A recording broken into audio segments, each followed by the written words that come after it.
Pemirsa, sehari pasca gempa, kondisi kota Melaboh, Aceh mulai kembali normal. Sejumlah warga mulai kembali ke rumah masing-masing. Untuk informasi selengkapnya langsung kita bergabung bersama reporter kami, Idam Samana, melalui sambungan telepon yang saat ini berada di Melaboh. Idam, Melaboh adalah salah satu daerah yang disebut oleh BNPB mengalami tsunami kecil. Bagaimana kemudian kondisi terakhir di sana saat ini? Eva, dari pantauan kami sejak pagi tadi, itu sepanjang jalan dari Nagan Raya menuju ke Melaboh tidak terlihat kerusakan fisik, itu baik rumah penduduk maupun sejumlah infrastruktur lain seperti jalan raya.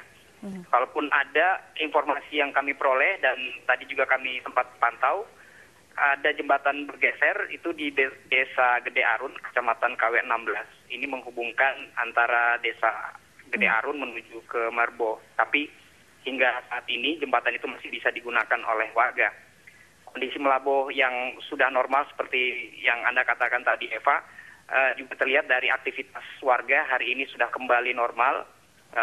Para pegawai negeri sudah bekerja di kantornya, begitupun juga aktivitas perekonomian di pasar maupun di sejumlah pertokoan di kota ini.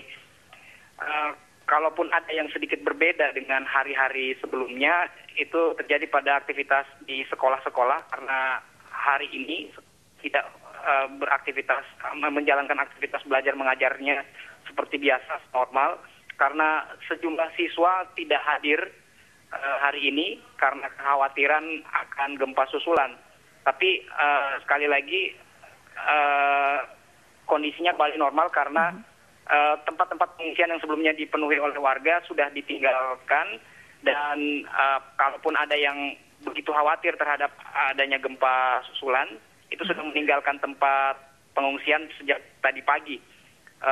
Kota Melaboh juga tampaknya sudah sedemikian mempersiapkan sejumlah infrastruktur untuk mempermudah proses evakuasi, karena dari pantauan kami sudah disiapkan jalur-jalur evakuasi lengkap dengan rambu-rambu yang mengarahkan warga menuju ke tempat-tempat yang aman.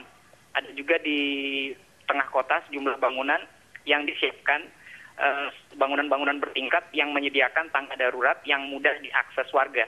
Jadi hingga saat ini bisa dikatakan kondisinya sudah kembali kondusif, kecuali yang tadi saya sebutkan aktivitas mengajar di sejumlah sekolah belum kembali normal. Baik. Gitu, Eva. Baik, dan hanya terjadi kerusakan infrastruktur tadi ya. Baik, Idam Samana melaporkan langsung dari Melaboh, Aceh.